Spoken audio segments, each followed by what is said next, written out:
Hi, juicers, and welcome back to the Pinterest 101. This is going to be part one, Pinterest basics. First of all, let's go over what exactly is Pinterest, and you may have some familiarity to it, but basically Pinterest is an online application where users can search and save web content. And it is an online application that you can access from your desktop or your laptop. You can also use Pinterest from your smartphone, but you're going to have way, way, way more features from your desktop. So many instances and all of the images that I'm going to be using for this tutorial will be from the desktop version. The important thing to remember about Pinterest is that Pinterest users are looking for answers to this particular question. What am I doing in the future? Pinterest users are looking for resources for future projects. They're planning ahead. And that's one of the reasons why Pinterest pins can last such a long time, because people will use them to save in a folder or obviously a pin board. We'll talk about that in a minute, but they'll put it in a pin board so that they can have access to it later. And that's different from other social media like Instagram is what about your story. Pinterest users are definitely thinking about planning for the future. So let's just really quickly go over, I've done a screenshot here to show you what Pinterest looks like. So if you have a Pinterest account, this will be familiar to you. This is called the home feed, and that's the ever-changing and updating list of Pinterest pin images. These images come from around the website, web world. People have pinned them from websites or blogs. They have uploaded them themselves.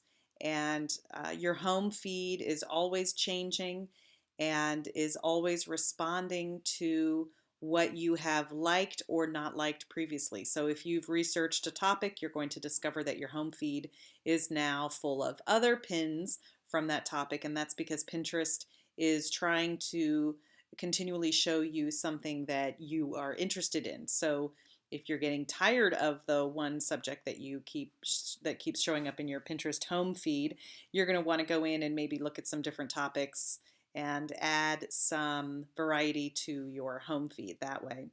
But that's going to change. It's going to change from day to day. It's going to change from hour to hour. They're going to keep that filled and refreshed with updated content and imagery. A pin, and I've circled it here, is an example of a specific image that has been pinned from a website or a blog. So it also contains a caption. It's going to contain the person who pinned the image and the website from which it was pinned. Here we get into this pin specifics. So this is a title. The title is the text from the original post content. This is one way that you'll see a pin. You're going to see a caption, and that's anything written to describe the pin. A lot of people don't realize that you can change the caption to whatever you want. So in the case of your personal use, you may just want to write, I want to use this to redecorate my kitchen next year. That may be your caption. It doesn't have to be what has already been in there. That's a very personal thing that you can change. And we're going to talk about how to use captions for your business descriptions, but we'll get into that later. It's going to include the pinner, so the person or the account that has pinned that post.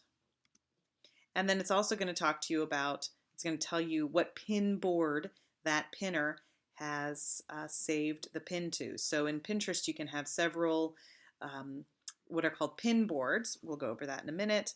And in this case, the pin board is called For the Porch. So this particular image is saved in her pin board called For the Porch.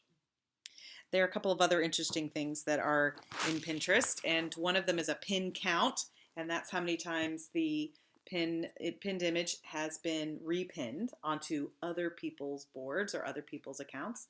In this case, it's over 19,000 times. And then we have, that's called a repin. Just want to make sure, I almost forgot that. It's how many times an original pinned image has been pinned to another board. Then Pinterest, also in an effort to make their site more engaging, has done a feature called Tried It. And these are the count of people who have actually tried this activity or tried the product, and they can respond to it or say what worked or what didn't work or how great it or etc. Another several features on your Pinterest account. We're going to go into the upper right hand corner of the home page, and if you click that little navigator compass looking icon, that's called Explore. And that's where you can search for specific items, or you can be inspired by any trending topics. Pinterest is their little algorithms and robots, and people are working really hard to find content that they think you'll really like. So if you see on the left hand side there, we've got trending topics. And in mine, it's DIY, education, design, art. Those are all things that I've looked up before. And then you can look in general topics like animals, architecture, cars, celebs, etc. So exploring is a great way to add variety to your home feed, and it's also just to see what is out there in the world of beautiful imagery and great projects. Then the little person icon will take you to your profile page, which is where your boards, your Pinterest boards, and your profile information. It also includes your web link and obviously the name of your account. And in this case, I have a business account, but I've also included my name because people still know me as Margot Madison, but I want to make sure not to confuse them that this is also going to have content for my business, which is More Creative Juice. Then you can go over to all the way on the right hand side where the speech bubble is and the dot, dot, dot. That's where the notifications are. You're going to see activity about your account or your pins, maybe some suggested tips. I am personally actually not in love with how they do the notifications now, but basically they're trying to get you more engaged with topics of interest. Maybe you've been pinning something in particular, so they're going to try to interest you into looking at other people's boards and other people's accounts, which, more power to them. But really, I always just want to know who's repinned my pin. That's the information I really love to look at, but that's because I'm a narcissist. I'm just kidding. Okay, anyway, so here are pin boards. These can be public and they can be private. They can be arranged in any order. You can see down there it says create a board. That's how you would start a board. You can give it any title you would like. You can pin anything you want to it. You can have several boards with several topics, which I highly recommend doing because it's less chaotic. So that's what you do. That's how you organize all of this content that you're finding and saving for the future is on pin boards. And truly, you can just imagine those like the old-fashioned cork boards, as if you were pulling items from a magazine that you loved that were inspiration for a project you were working on. A pin board works just like that. Okay, now how would you use Pinterest personally? And I point this out because the way you use it personally will get you into the mindset of how your customers will be using it and how you can add content that will be helpful for them. So when you're first starting out on Pinterest, especially if you haven't been on it in a while, especially if you have a brand new account, you've never been on it, do a couple of these things. Start with it as a personal level, and then you're going to understand a little bit more about how you would use it for your business. The first thing is I always tell people to explore that visual inspiration from people all around the world. It can be really exciting to see projects might give you some ideas for something that you're working on. It's really, really helpful and exciting to see what people are doing literally from all around the world. It's a worldwide web, and people are providing content from everywhere. Two, you might want to look for expert advice in the form of tutorials or infographics, lists, recipes, anything where you can learn new things. There are a lot of people who are quite good at what they do, and they're constantly trying to attract you and entertain you with interesting ideas. And so you can try to look for some interesting things on what you can do. You can also search and discover and collect and organize products and ideas for your future projects. Maybe you're traveling somewhere, maybe you're having an event, maybe you're redecorating your house.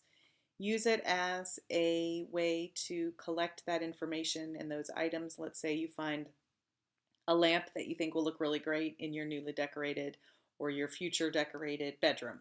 You can pin directly from that lamp's website so that later, when you're ready to pull the trigger and buy the lamp, you can go to your Pinterest board, head straight to that website with one single click, and get that done. So definitely, Pinterest is a very useful application for people who are not in business, and that using it personally will help you understand how you're going to attract people to your business by offering that same expert and helpful advice.